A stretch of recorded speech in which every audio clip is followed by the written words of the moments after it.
The assassin.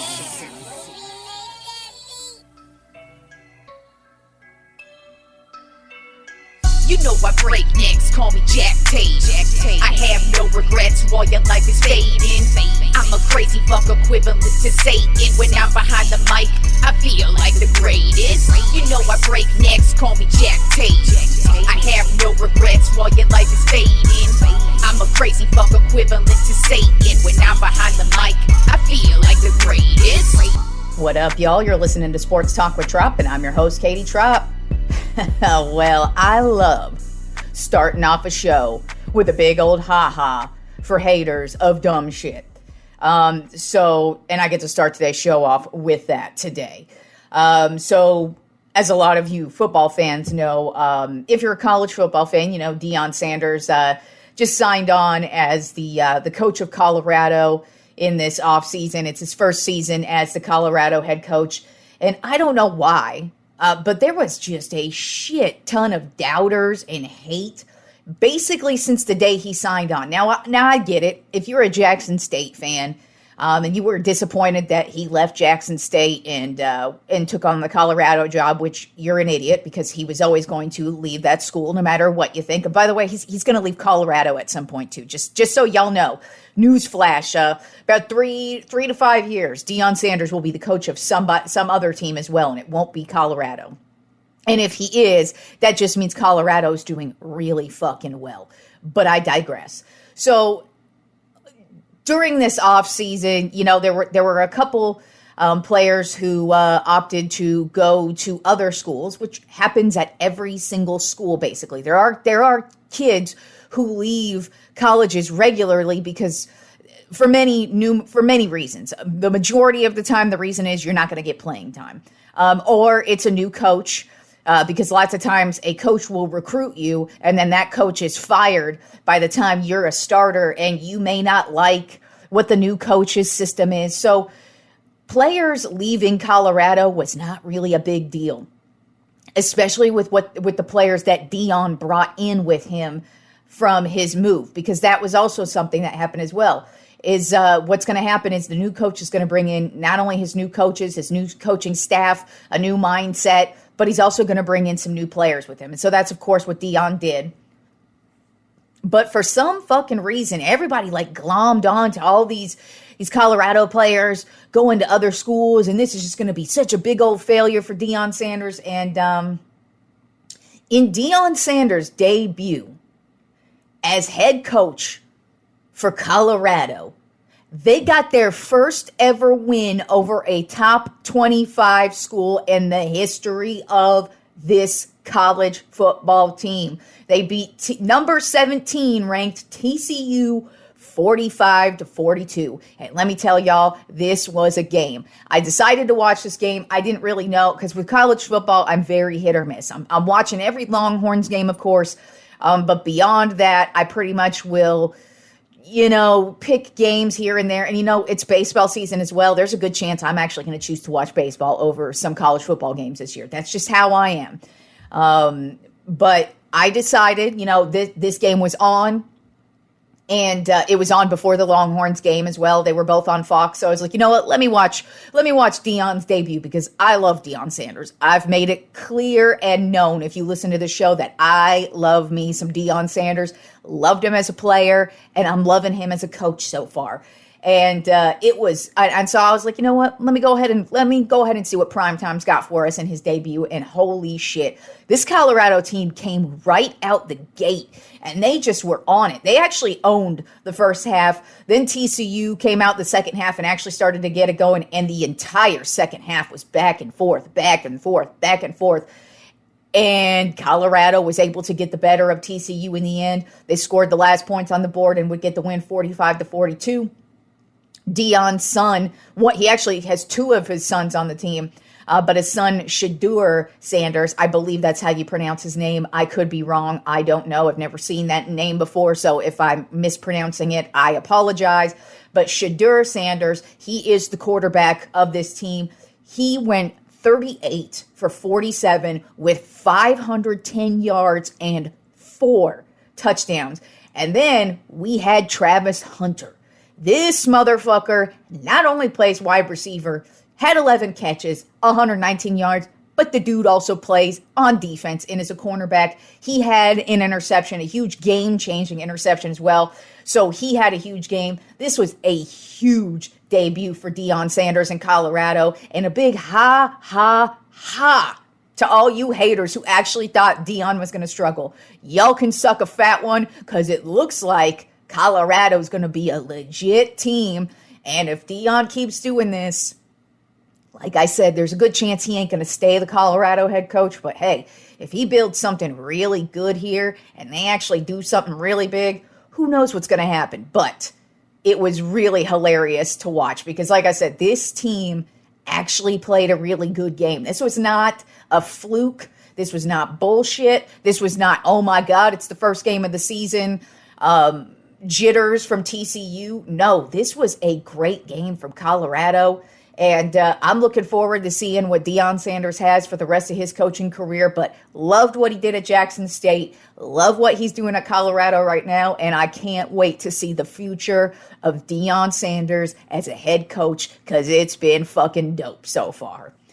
Anyways, let's move on to the Tropp 10 MLB Power Rankings for this week. Not a lot of shakeup again, because we are closing in now, really. We're zeroing in on playoff time. And, right now is the time when it's pretty much done from here on out. Like, the teams are who they are. It's just going to be a shuffling of records and who ends up winning divisions and whatnot. But for the most part, the Tropp 10 is pretty much what it's been the last couple of weeks. So let's go ahead and get it started with number one, of course, the Atlanta Braves. First team to 90 wins this season. They're actually on pace to set their all-time franchise record for wins. Right now, they have a 90-46 record. They're 8-2 in their last 10 games. This past week, actually, they took the series against the Colorado Rockies and then took the series against the Los Angeles Dodgers over the weekend. This team is just, there's nothing else to say about them other than they're fucking good. Ronald Acuna Jr., this guy has been having such an MVP season. Just in the series alone against the Dodgers, he had a grand slam, he had 6 hits, 3 home runs, and 6 RBI.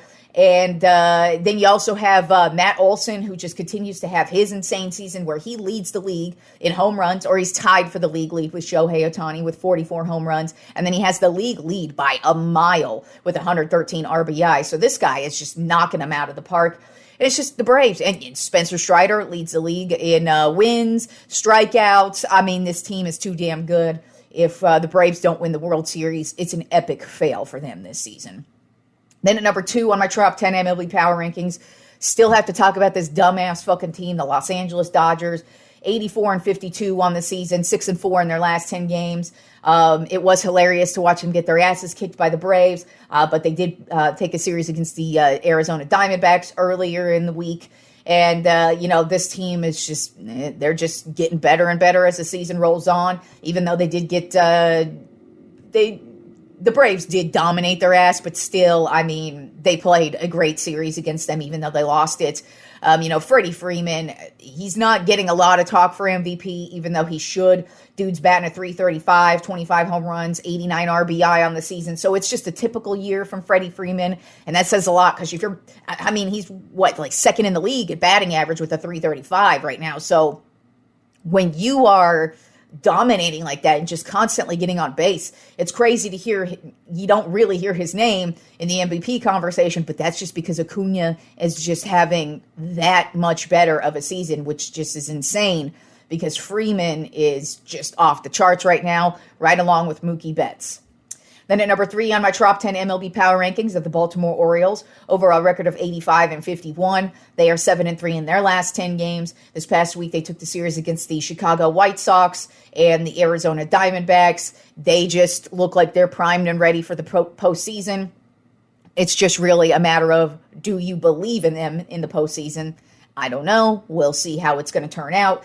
But you have Anthony Santander, who's just been one of the most consistent players for them all season. Right now, batting at .258 with 26 home runs and 79 RBI on the season.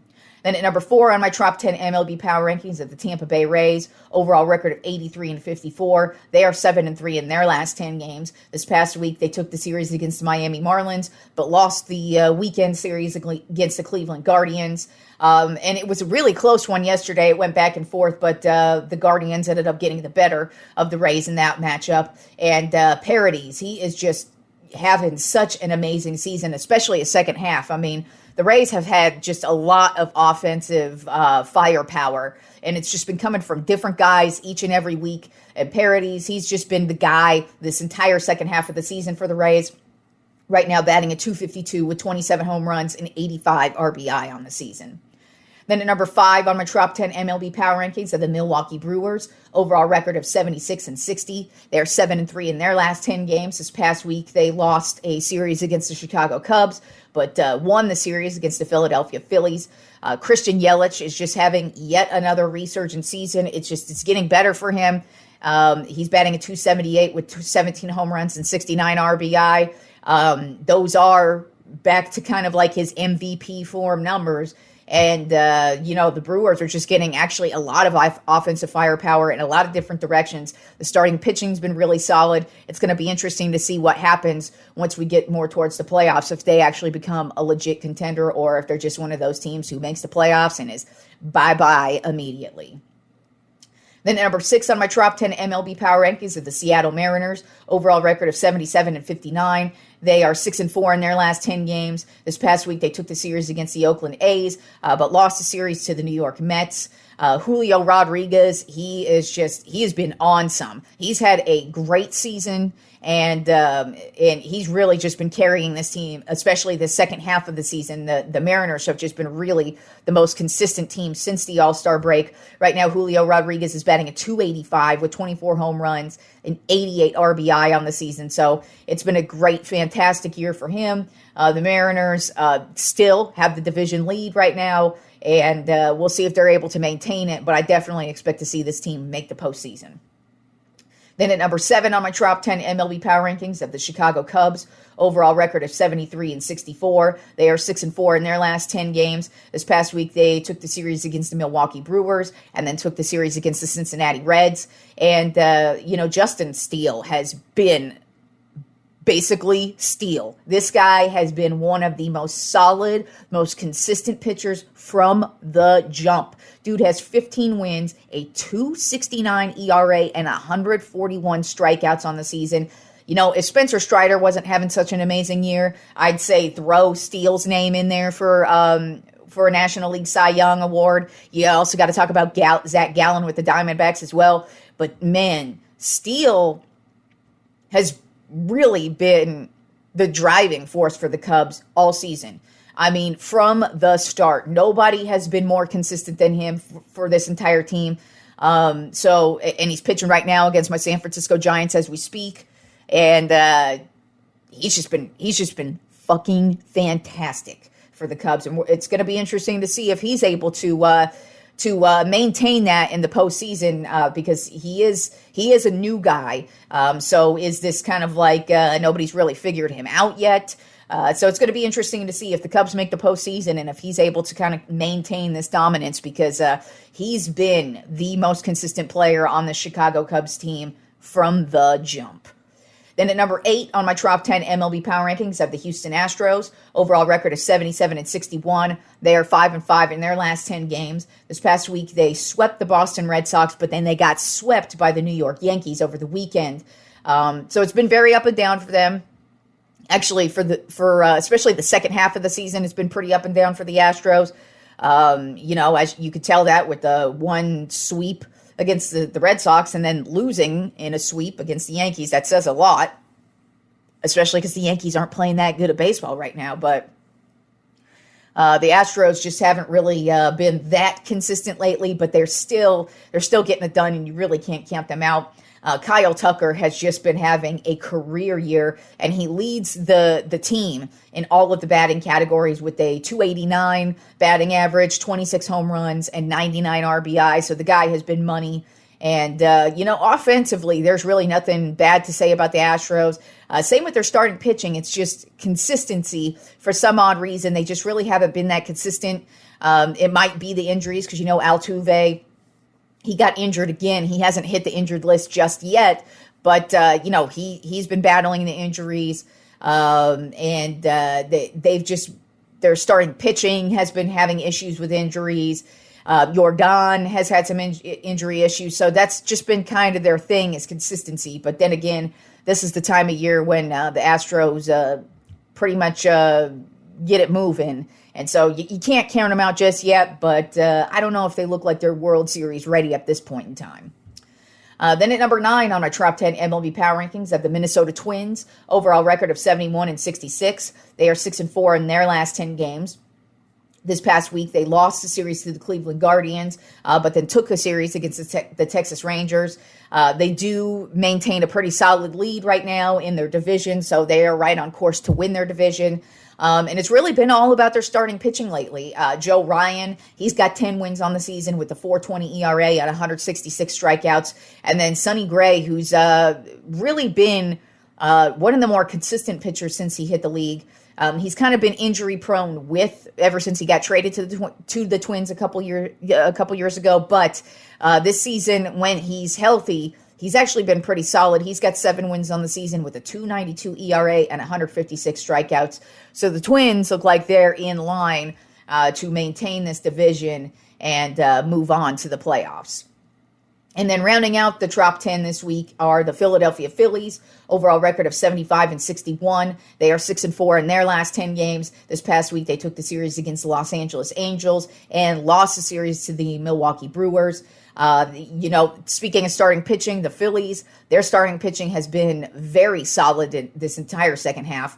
Taijuan Walker, he's actually having a resurgent season for himself. He's got 14 wins on the season with a 4.05 ERA and 119 strikeouts. And Bryce Harper is just continuing his hot streak as well. And the Phillies are looking like they are right in line to make the playoffs right now.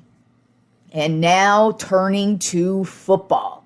We finally have week 1 of football starting this week. Kicking it off Thursday night football with the Super Bowl champion Kansas City Chiefs against the Detroit Lions. I cannot believe this is how we're starting the season off. I don't know who on earth was like, yeah, let's have the Detroit Lions be game 1 that everybody's forced to fucking watch on the season. Like, that is a terrible choice. Just because I think it's amusing to me. I've already stated this when I talked about the Detroit Lions and how I feel like their season's going to go. I am not on this hype train. They haven't proven shit, so they ain't shit. And while they are in a weak-ass division, I still think there's a much better team in the Minnesota Vikings than I do the Detroit Lions. This team hasn't proven anything in the history of their entire existence. So until the Detroit Lions prove something, they ain't shit to me. That's how I've always felt about them, the Cleveland Browns, and the Houston Texans. I do not hop on that hype train until those idiots actually do something. And notice, they have never done anything. That's why I have that mindset with them always. But the NFL decided, let's start the season off with a great big old ass kicking, because I don't think this one's going to be close at all. Right now, the Chiefs are favored by 6.5 points. Of course, that line could change as we get closer to Thursday, but that's how it's looking right now. I feel like the Chiefs are going to come out. I feel like they're going to dominate. I don't even think it's going to be a close game at all. I kind of feel like it's going to be one of those games where the Chiefs score on their first drive and probably don't stop. It might be one of those games where their punter doesn't even touch the field that night. So I have the Chiefs winning this one 35-10. Yes, that's how much I believe in the Detroit Lions. I don't believe in them at all. And speaking of predictions, as you know, I've been making all my season predictions on every team. And I just finished basically going through what division winners are going to be and how teams I feel like are going to turn out this season. And so now let's move on to my playoff predictions and how I believe that's going to turn out and who I ultimately believe is going to win Super Bowl LVIII in Las Vegas this year. So let's kick it off. If you haven't noticed, I always start off with the NFC teams because I am a Dallas Cowboys fan. So that means I lead with the NFC always. So How do I think the playoffs are going to, the team seeding is going to turn out for the NFC? I have, wait for it, people. I know y'all are going to be laughing throughout this entire playoff prediction if you are a Cowboys hater, but that's totally fine by me. I couldn't care less. I'm not one of those Cowboys fans who cries and gets upset. I just make my predictions. I do have high hopes for the Cowboys this season, so you can laugh if they completely careen into the ground, which is par for the course with them, but I have high expectations for them this year. So high that I believe the number one seed in the NFC this year is going to be the Dallas Cowboys. I think they're going to not only win their division, I think they're going to go 13-4, and I think they're going to be the top seed in the NFC. I think the number 2 seed in the NFC is going to be the Minnesota Vikings at 12-5. I think they're going to win the NFC North. Then the number 3 seed, I have the Los Angeles Rams winning their division, the NFC West at 11-6. And then the number 4 seed, I have the New Orleans Saints winning their division, the NFC South at 10-7. And then my 3 wild card teams, I have the number 5 seed as the Philadelphia Eagles at 11-6. The number 6 seed, I have the San Francisco 49ers at 10-7. And then the number 7 seed, I have the Chicago Bears at 9-8, just making the playoffs. Then in the AFC, my number 1 seed is going to be the Kansas City Chiefs. I have them winning their division, the AFC West, at 13-4. Then the number 2 seed, I have the Buffalo Bills winning their division, the AFC East at 12-5. Then the number 3 seed, I have the Cincinnati Bengals winning their division, the AFC Central, at 12-5. And then I have the number 4 seed, the Jacksonville Jaguars, winning their division, the AFC South, at 10-7. And then my 3 wild card teams in the AFC, number 5 seed, I have the New York Jets at 11-6. The number 6 seed, I have the Los Angeles Chargers at 11-6. And then my number 7 seed, I have the Baltimore Ravens at 10-7. So my NFC wild card matchups are as such. I have the Chicago Bears versus the Minnesota Vikings, which I have the Vikings winning. Then I have the San Francisco 49ers versus the Los Angeles Rams, which I have the Rams winning. And then I have the Philadelphia Eagles versus the New Orleans Saints, which I have the Saints winning. Then my AFC wildcard matchups would be the Baltimore Ravens versus the Buffalo Bills, which I have the Ravens winning.